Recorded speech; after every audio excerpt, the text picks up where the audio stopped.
Hai, welcome back to Garasi Online with me, Gregi Hardianto. And today, gue punya Nissan Juke CVT tahun 2011.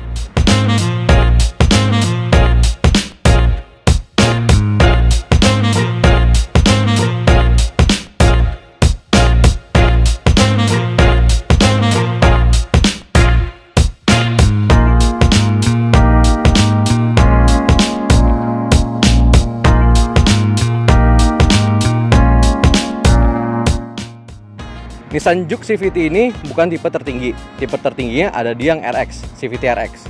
Ini tipe paling bawahnya.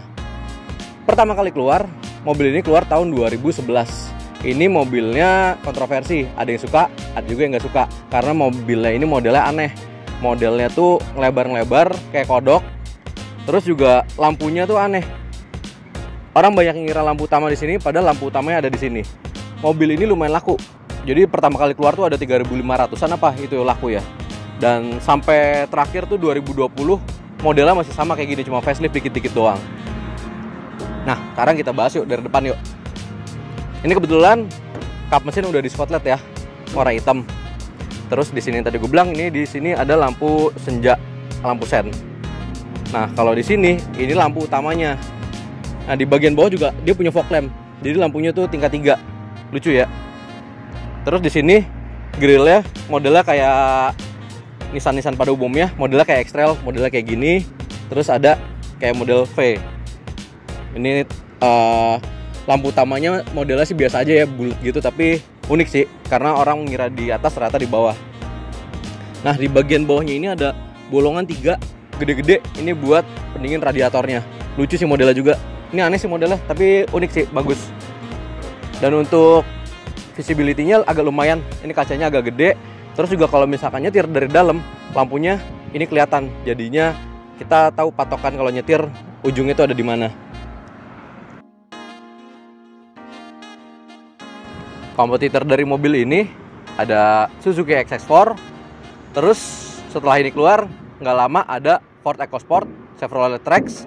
Terus juga ada Yaris jadi-jadian, Yaris Hikers, tapi sekarang juga udah discontinue, udah nggak laku.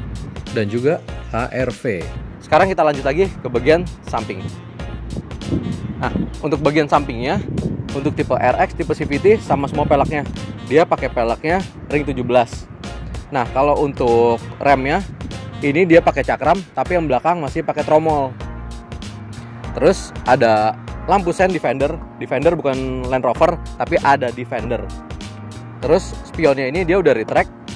Terus juga electric mirror. Jadi ini udah bisa ngelipet, tapi ngelipetnya dari dalam, harus dipencet. Nah, kalau untuk buka pintunya dia modelnya ditarik. Nah, kalau yang di bagian pintu samping ini ada di atas. Orang kalau misalkan nggak tahu, nyari-nyari pasti. Padahal dia ada di sini. Ini jadi sebelum HR-V dia udah duluan ya. Giniannya ada di atas, ngumpet. Jadi lebih clean sih, jadi nggak terlalu kelihatan banget handle-nya. Bagus. Mobil ini juga kelihatannya gede, kelihatannya lebar, padahal dalamnya sempit. Dia ini lebar karena fendernya ini dia nongol lebar, sampai belakang pun juga begitu. Jadi mobil ini terkesan lebar, padahal di dalamnya tuh sempit. Dan di ruang kepalanya pun juga dia modelnya landai, jadi yang buat bagian belakang ruang kepalanya rada sempit. Terus akses masuknya pun juga sempit karena dia tuh juga bukaannya nggak terlalu lebar, kayak gitu. Jadi bisa dibilang ini tuh city car tapi ditinggiin. Nah, sekarang kita lanjut ke bagian belakang. Oh ya, di sini untuk tangkinya ada di sebelah kanan ya buat ngisi bensin. Nah, untuk antenanya dia modelnya shark fin, ada di atas. Terus di sini ada Hemon stop lamp dan modelnya ini dia kayak spoiler ya, padahal bukan spoiler. Terus di bagian kaca dia punya defogger sama wiper. Nah, kalau untuk stop lampnya dia modelnya kayak bumerang, manjang kayak gini, terus ada agak lebar sampai ke samping. Di sini ada emblem Xtronic CVT dan di sini ada emblem Juke. Untuk tiap tipe emblemnya kayak gini ya, Juke sama Xtronic CVT. Dia nggak punya emblem RX untuk tipe paling tingginya. Oke. Sekarang kita lihat ke bagian bagasinya ya. Untuk bagasinya lebar. Terus di bagian bawahnya dia ada toolkit. Dan toolkitnya ini juga masih ada space gede banget. Jadi ini bisa buat naruh-naruh barang yang kira-kira nggak pengen kelihatan dari luar. Jadi kan bisa naruh barang, terus bisa ditutup jadi nggak kelihatan. Nah, di bagian bawahnya sini dia ada ban serep space saver modelnya. Ini mesinnya Nissan Juke, mesinnya 1500 cc, dan mesinnya ini sama mesin Grand Livina sama Nissan Evalia 1500 cc DOHC, dan dia penggeraknya penggerak roda depan. Dan di sini dia udah dipakein peredam ini ya. Overall kalau di bagian mesin tampilannya kayak begini, kurang lebih kayak begitu. Sekarang kita udah di dalam interior Nissan Juke. Bedanya tipe CVT sama CVT RX ada di kuncinya. Jadi kalau ini kuncinya modelnya masih kayak gini ya CVT. Sedangkan kalau RX dia itu modelnya start stop engine, dia modelnya keyless. Nah, di sini ada buletan buat tombol. Nah, ini kalau tipe RX ada di sini. Saya nyalain dulu biar adem. Nah, ini untuk sebagai setirnya. Setirnya ini dia modelnya kayak ada jahitan gitu, terus yang model pori-pori. Kalau yang facelift, dia ada button di sininya. Jadi buat audio bisa dipencet-pencet dari sini. Nah, terus lanjut kita ke bagian indikator. Indikatornya lucu, dia ada topinya nih. Kayak gini, kayak mau upacara.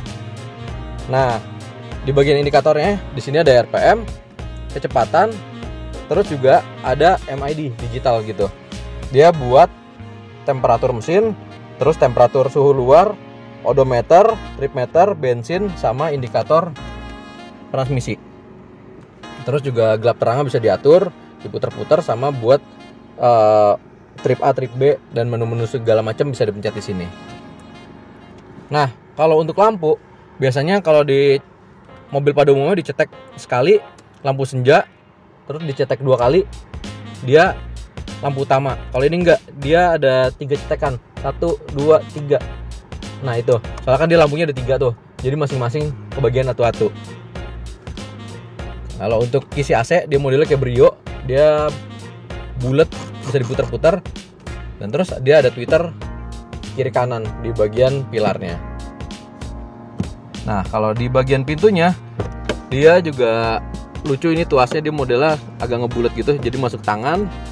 Nah, di sini dia ada panel-panel yang warnanya silver, cakep sih ini. Ini power window sama auto buat driver, sama buat lock unlock, sama buat ngelock kaca. Ada tempat koin, sama ada tempat botol dan laci-laci kecil lah, sama speaker. Nah, di sini dia di armrestnya model bahan. Ini khusus buat di depan. Kalau buat di belakang dia nggak ada giniannya. Dan kalau untuk pengaturannya, dia bisa naik turun sama maju mundur, sama buat recliningnya. Tapi kalau buat di bagian penumpang dia cuma bisa maju mundur sama reclining aja. Nah, terus di sini ada hazard, di sini ada panel piano black. Nah, ini head unit udah diganti kebetulan ya, tapi tetap sama-sama touchscreen. Nah, terus buat yang baru pertama kali pakai Juke, terus dapatnya menunya kayak begini, ada normal, sport, eco. Jangan bingung, karena ketika lagi di mode kayak gini, menu AC-nya hilang. Jadi ketika kita pencet D-mode itu drive mode, di sini buttonnya normal, sport, eco, terus ada setup, drive info, eco info, terus juga ada dan sebagainya nih buat defogger sama ventilasi. Pasti bingung gimana cara nyalain AC dan matiin AC. Caranya tinggal pencet yang climate, tab, buttonnya berubah semua, AC off dan segala pengaturannya. Pencet lagi, tab, berubah lagi. Keren ya, cakep ya. Nah, kalau buat matiin AC-nya, jadi climate off. Kalau mau nyalain, tinggal pencet tak. Ini buat temperatur, yang ini buat blowernya. Ini nih, biasanya orang kalau baru pakai Juke pasti kecelek di sini. Nah, terus di sini transmisinya dan ada panel warna silver gini. Bagus sih. Nah, ada juga di tahun 2000 berapa ya, 14 apa 15 gitu. Ada model yang red edition. Jadi panel-panel yang warnanya silver ini warnanya jadi merah semua. Ya selera sih, kalau gue sih nggak suka ya. Terus di sini ada cup holder 2 biji, ada tempat koin kecil sama buat naruh-naruh barang di sini gede. Ya lumayan sih buat naruh-naruh lacinya ya. Di sini handbrake-nya masih mechanical. Ini bagus sih daripada cetak-cetak. Di sini socket charger ada di sebelah kiri. Terus dia lacinya soft opening bagus, nggak terlalu gede sih, tapi ya oke lah ya. Terus oh iya, dia punya airbag 2 biji di sini. Nah, kalau untuk spion ya, dia modelnya night and day.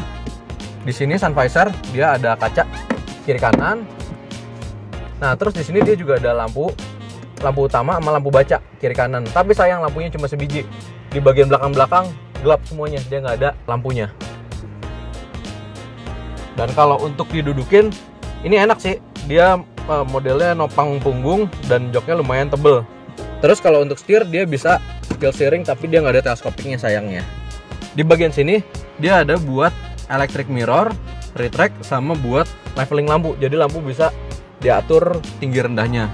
Ada tempat kartu sama buat buka tangki sama buat buka kap mesin. Dan di sini nggak terlalu sempit ya, agak lumayan lega. Oke, overall untuk bagian depan kayak begitu. Sekarang kita ke bagian belakang. Sekarang kita di bagian baris kedua. Tinggi gue 167 168. Di sini lumayan lega ya untuk legroomnya, dan ini masih bisa masuk kolong, jadi masih oke. Terus di sini dia nggak bisa reclining, duduknya bisa dibilang rada agak sedikit tegak sih ya, agak kurang rebah dikit aja. Dan untuk duduknya sih ya, ini kan ada 3 headrest ya, ada 3 headrest, berarti bisa buat bertiga. Tapi karena yang tadi kayak gue bilang, dia mobilnya itu lebarnya lebar Defender, sedangkan kalau di dalamnya itu dia sempit. Makanya itu dia kalau misalkan di sini diisi 3 orang, ini dempet-dempetan mepet ini bahunya. Terus di sini juga ada armrest, armrestnya juga jadi bikin makan tempat ya, bikin makan tempat. Dan yang tadi gue bilang, ini akses masuknya juga kecil sedikit. Ini pintunya nggak terlalu lebar, aksesnya kecil, jadi kalau masuk rada agak sedikit susah. Sama di sini kalau buat yang agak tinggi, ini pasti mentok nih, karena yang tadi gue bilang atapnya itu modelnya nurun, gitu. Nah untungnya sih di sini gundukannya nggak terlalu tinggi ya, karena dia penggerak roda depan. Jadinya ini kalau buat yang duduk tengah, walaupun bahunya sempit, seenggaknya kakinya masih rada agak sedikit lumayan. Kalau buat naruh-naruh barang, di sini dia ada tempat botol kecil, masih adalah 1, sama ada tempat koin. Terus sisanya di sini bisa buat naruh-naruh barang. Di sini agak lumayan gede sih. Nah di sini nggak bisa reclining, tapi dia bisa dilipat rata jadi bagasi. Jadi kalau misalkan butuh bagasi agak gedean, ini tinggal lipat aja. Terus di bagian sini dia ada laci, tapi di bagian sini dia nggak ada sayangnya ya. Overall kalau buat di belakang sih gitu aja ya, nothing special. Mobil ini cocok buat orang yang kepengen city car tapi kepengennya yang tinggi, karena nggak kepengen mentok-mentok polisi tidur. Nah mobil ini cocok. Dibandingin dengan kompetitornya, gue sebut EcoSport, ini gue lebih milih ini. Kenapa? Karena dia nggak terlalu canggih. Sedangkan kalau EcoSport itu mobilnya terlalu canggih. Mobil canggih itu kalau misalkan masih baru mungkin oke, tapi kalau misalkan udah kesini udah mulai tua, agak kurang rekomen, karena biasanya udah mulai banyak rusak di kelistrikan. Sedangkan kalau yang ini nggak terlalu canggih-canggih amat. Dia canggih tapi nggak secanggih EcoSport. Jadi bisa dibilang masih kayak mobil-mobil biasa pada umumnya. Jadi ini masih oke kalau dibeli dalam kondisi second. Dan untuk pasaran 2011 ini, pasarannya biasanya ada di 110 sampai 120-an. 120 tapi itu biasanya yang tipe RX. Kalau yang CVT ini biasanya 110-115-an. Oke, sekian dari Garasi Online. Jangan lupa like, subscribe, and comment. Bye.